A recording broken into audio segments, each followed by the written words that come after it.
AP deputy CM Pawan Kalyan కు కీలక బాధ్యతలు అప్పగించాలని కేంద్రం భావిస్తోంది. పవన్ ఇమేజ్తో దక్షిణాది రాష్ట్రాల్లో పాగా వేసేందుకు ఎన్డీఏ ప్లాన్ చేస్తోంది.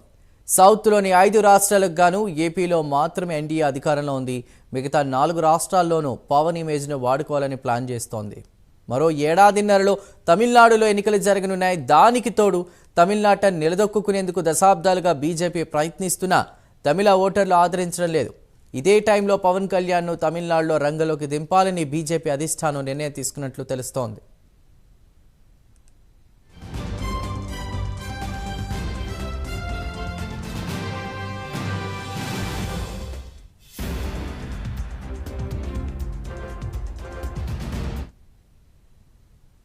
ఇటీవల డీఎంకే నేత ఉదయనిధి స్టాలిన్ పవన్ కళ్యాణ్ టార్గెట్ చేశారు. దాంతో పవన్ కళ్యాణ్ నుంచి తమకు ముప్పుందని ఉదయనిధి స్టాలిన్ గుర్తించారు. అందుకే తమిళనాడులో ఎన్డీఏను ఉదయనిధి స్టాలిన్ టార్గెట్ చేసినట్టు తెలుస్తోంది. మరోవైపు కర్ణాటక, తెలంగాణ పైన బీజేపీ ఫోకస్ పెట్టింది. ఇక దక్షిణాది రాష్ట్రాల్లో పవన్ కళ్యాణ్ ట్రబుల్ షూటర్గా బీజేపీ అధిష్టానం భావిస్తోంది. దానికి తోడు పవన్ నేషనల్ లీడర్గా ఫోకస్ కావడంతో జన సైనికులు సంబరాలు చేసుకుంటున్నారు. మరింత సమాచారాన్ని మా ప్రతినిధి హరిబాబు అందిస్తారు. Haribabu, thank you Chandu. ఏదైతే పవన్ కళ్యాణ్ ఇటీవల జరిగినటువంటి సార్వత్రిక ఎన్నికల్లో కీలక పాత్ర పోషించిన విషయం మనకు తెలిసిందే. కేంద్ర రాష్ట్ర అంటే ఎన్డీఏ కూటమిలో తెలుగుదేశం పార్టీని చేర్పించడంలో ఆయన కీలకంగా వ్యవహరించి, అలాగే ఏపీలో ఏదైతే కూటమి ప్రభుత్వం అత్యధిక మెజార్టీతో 164 సీట్ల ఎమ్మెల్యేలతో పాటు 24 మందికి సంబంధించి మొత్తం ఎంపీలను కూడా గెలిపించుకున్న పరిస్థితి కనిపిస్తుంది. దీంట్లో కేంద్రం కూడా కేంద్రానికి కూడా ఎంపీలు కీలకంగా అయిన పరిస్థితులలో మోడీ కూడా ప్రధానంగా ప్రధానమంత్రి మోడీ కూడా పవన్ కాదు తుఫాన్ అని చెప్పట్టు కితాబు ఇచ్చి ఆయన్ని ప్రశంసించిన పరిస్థితుల్లో తాజాగా మహారాష్ట్రలో జరిగిన ఎన్నికల్లో కూడా పవన్ కళ్యాణ్ వెళ్ళి అక్కడ ప్రచారం చేసిన నేపథ్యంలో పవన్ ప్రచారం చేసిన ప్రతి నియోజకవర్గంలో బీజేపీ గెలుపొందిన పరిస్థితి కనిపిస్తుంది.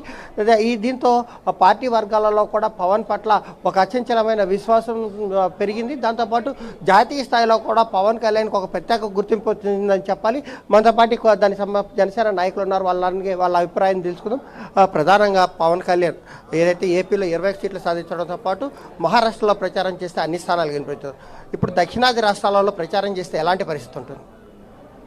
జనసేన పార్టీ పెట్టినప్పటి నుంచి కూడా 10 సంవత్సరాలుగా ఆయన ప్రజల పట్ల నిలబడినటువంటి తీరును కానివ్వండి, ప్రజలు పడుతున్నటువంటి కష్టాలపైన వాటన్నిటిపైన ఆయన చేసినటువంటి పోరాటాలు ఫలితం 2024లో అఖండ మెజారిటీతో 100కు 100% 21 మంది ఎమ్మెల్యేలను గెలిపించుకోవడం జరిగింది.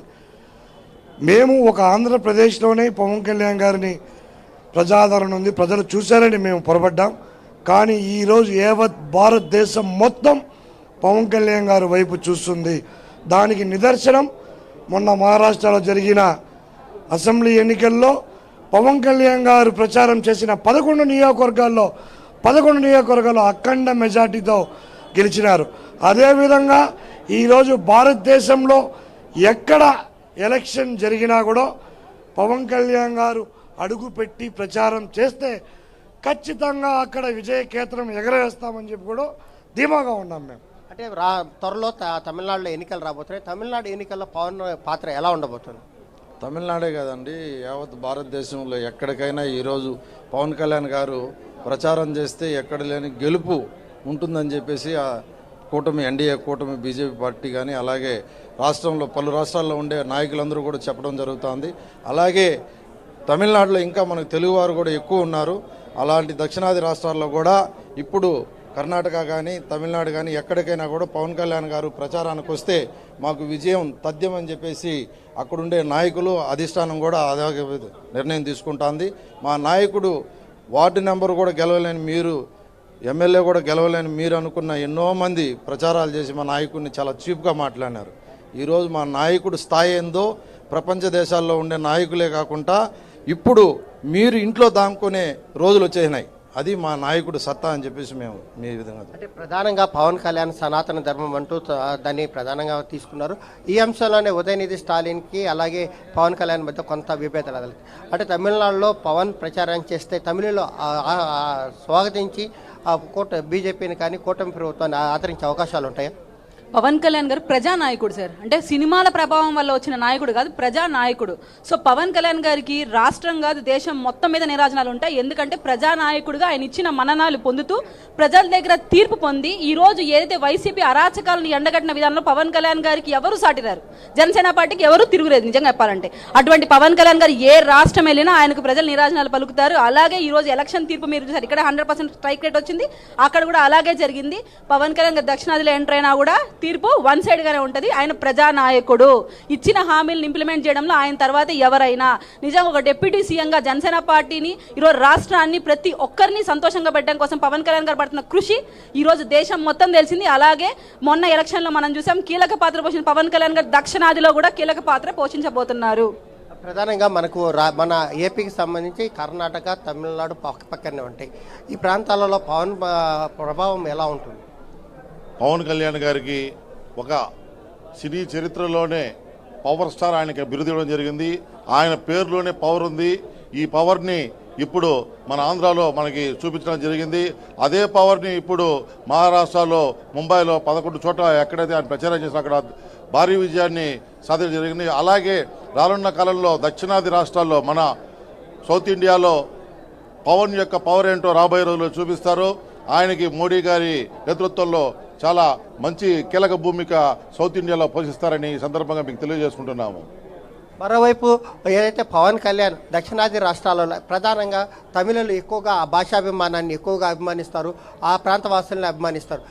అట్లాంటి పరిస్థితుల్లో తమిళనాడులో పవన్ ప్రచారం ఎలాంటి ప్రభావం చూపించే అవకాశం ఉంది? నేను గతంలో పీఆర్పీ పార్టీలో చాలా చురుగ్గా పనిచేశాను. అప్పుడు చిరంజీవి గారితో ఆ చుట్టుపక్కల తమిళనాడుకి సంబంధించిన బార్డర్స్ ఉండే ప్రాంతాలకంతా వెళ్ళడం జరిగింది. చిరంజీవి గారు ఎక్కడికి వెళ్ళినా పవన్ కళ్యాణ్ గారు ఎక్కడ అని అక్కడ ఉన్న వాళ్ళందరూ కూడా అడగడం జరిగింది. సో బార్డర్స్లో ఇక్కడ నగిరి నుంచి కానీ, ఇక్కడ తిరువల్లూరు కాడి నుంచి కానీ, ఈ సైడ్ ఏ బార్డర్స్ ఎత్తుకున్నా కానీ పవన్ కళ్యాణ్ గారికి ఉన్న విపరీతమైన క్రేజు, చాలా మాస్ ఫాలోయింగ్ ఉంది. రాబోయే తమిళనాడు ఎలక్షన్స్లో పవన్ కళ్యాణ్ గారి ప్రభావం చాలా పెద్ద ఎత్తున ఉండబోతుంది.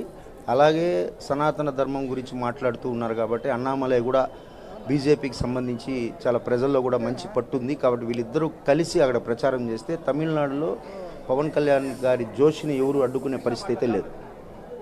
ఏదైతే తమిళనాడు కానీ లేదంటే దక్షిణాది రాష్ట్రాలలో పవన్ గన ఏ పార్టీ తరఫున బీజేపీ కానీ ఎన్డీఏ కూటమి తరఫున ప్రచారం చేస్తే ఆయన ఎవరికైతే మద్దతు ఇస్తారో ఆ మద్దతు ఇచ్చిన వాళ్ళు అఖండ మెజారిటీతో గెలుపొందడం తథ్యంగా కనిపిస్తుంది. మరోవైపు తమిళనాడులో సనాతన ధర్మం అనేది ఒక అంశంగా పవన్ కళ్యాణ్ ఇప్పటికే తీసుకొచ్చిన నేపథ్యంలో ఈ యొక్క మెజారిటీ హిందువులు ఏదైతే బ్రాహ్మిన్స్ కానీ ఇతర ఇతర కులాలకు సంబంధించిన వాళ్ళు కూడా పవన్కు సంబంధించిన అంశాలను, ఆయన ప్రసంగాలను కొంత నిశ్చిత పరిస్థితి నేపథ్యంలో భవిష్యత్తులో ఇప్పటికే ఉదయనిధి ఏదైతే కామెంట్ చేస్తారో ఆ కామెంట్స్ కారణంగా హిందూ ఓటు కొంత దెబ్బతినిందని చెప్పి డిఎంకే భావిస్తున్న నేపథ్యంలోనే భవిష్యత్తులో పవన్ కళ్యాణ్ గాన తమిళనాడులో కనుక ప్రవేశిస్తే కూటమికి సంబంధించిన పార్టీలు బలపడే అవకాశాలు ఉన్నాయని చెప్పిన ఒక భయాందోళన వ్యక్తమవుతున్న పరిస్థితి కనిపిస్తుంది. దాన్ని దిద్దుబాటు చర్యలు అయితే స్టాలిన్ చేపట్టారని కూడా మనకు తెలుస్తున్న పరిస్థితుల్లో భవిష్యత్తులో పవన్ కళ్యాణ్ తిరుగులేని నేతగా దక్షిణాది రాష్ట్రాలలో ఏ పార్టీకి ఆయన మద్దతు ఇస్తే ఆ పార్టీ అఖండ మెజారిటీ సాధించే అవకాశాలు కనిపిస్తున్నాయని చెప్పని జనసేన నాయకులు సంబరాలు చేసుకుంటున్న పరిస్థితి కనిపిస్తోంది. Right Haribabu, thank you.